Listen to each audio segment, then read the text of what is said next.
Should we restrain the ego when we're working with energy?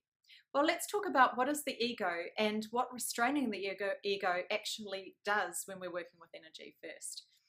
So the ego is the identity of our physical self, and it's often past identities, doubts, frustrations, limiting beliefs that we've taken on that are this kind of expression in our physical form.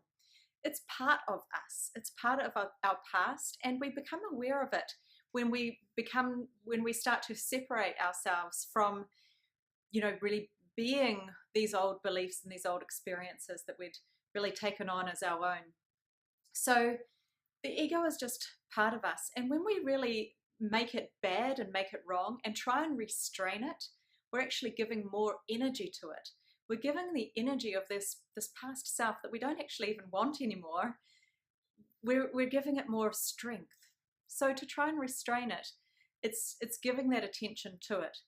This ego self, any past self that we don't want anymore, absolutely has awarenesses and energies for us to understand, to help us with our journey. It's not the bad guy though. It's just who we used to be, and we're not a frequency match for that.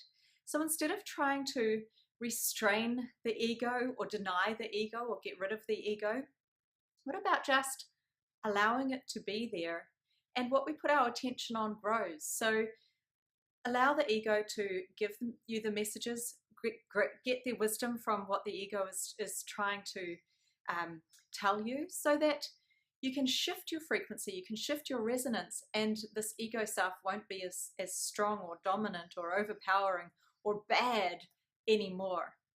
And instead of restraining the ego when working with energy, build the light, build your light self, build your joy, build your frequency of this energy that you're working with, so that is what is most present when you're calling in the energies, working with yourself or working with somebody else.